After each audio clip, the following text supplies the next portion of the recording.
Iran, Israel యుద్ధం కారణంగా చమురు అదేవిధంగా గ్యాస్ సరఫరాకు అంతరాయం ఏర్పడింది.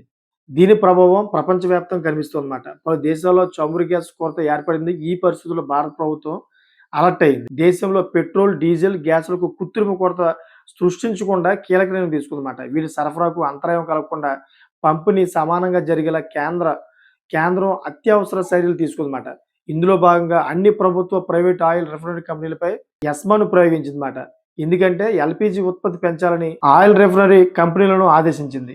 దేశీయ సరఫరాలకే ప్రాధాన్యత ఇవ్వాలని తేల్చెప్పింది. డొమెస్టిక్ గ్యాస్, ఎరువులు, ఫ్యాక్టరీలు అదేవిధంగా పవర్ ప్లాంట్లకి తొలి ప్రాధాన్యత ఇవ్వాలని స్పష్టం చేసింది.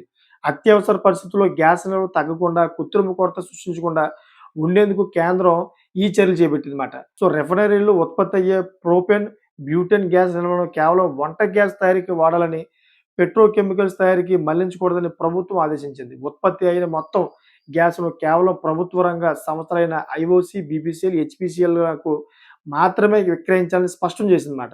ఇప్పుడు కేంద్ర ప్రభుత్వం ఇలా ఎస్మా ప్రయోగించడం వల్ల మన భారత ప్రజలకు ఎంతో మేలు జరుగుతుంది. ఎందుకంటే ఇప్పటి వరకు గ్యాస్ పెద్ద పెద్ద ప్రైవేట్ కంపెనీలు గట్టి వెళ్ళేయమాట. ఆ ప్రైవేట్ కంపెనీ అన్నింటిలో కూడా ఇప్పుడు ఆపేసింది. అదేవిధంగా కమర్షియల్ ఎక్కడైతే వాడుతారో కమర్షియల్ అన్నింటిలో కూడా ఆపేసింది. ఆపేసి సగటు ప్రజలందరికి కూడాను ఈ గ్యాస్ ప్రాబ్లమ్ రాకుండా ఎవరైతే గ్యాస్ బుకింగ్ చేసుకుంటున్నారో వాళ్ళందరూ కూడా సరైన సమయానికి అందుబాటులోకి రావాలని చెప్పేసి ఈ నిర్ణయం తీసుకుందన్నమాట. లేకపోతే 100% గ్యాస్ కొరత వస్తుంది. గ్యాస్ దొరకదు. దానివల్ల అపార్ట్మెంట్‌లో ఉండేవాళ్ళు, సిటీల్లో ఉండేవాళ్ళు చాలా ఇబ్బందికి గురవుతారన్నమాట.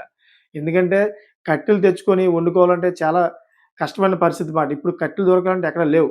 ఆ కట్టెలు తెచ్చుకోవాలన్నా గాని కొన్నే ఉంటాయి. అయి సరిపోవు. ఇప్పటికిప్పుడు గ్యాస్ రావాలంటే రాదు. సో అటువంటి పరిస్థితుల్లోని కేంద్ర ప్రభుత్వం తీసుకున్న నిర్ణయం చాలా మంచి విషయం అని చెప్పేసి నేను ఈ వీడియో రూపంగా చెప్తా ఉన్నాను. అదేవిధంగా గ్యాస్‌ను చాలా సమతుల్యంగా తక్కువగా వాడుకోండి. ఎక్కువ మోతాదులో వాడకండి ఇష్టానుసారంగాను.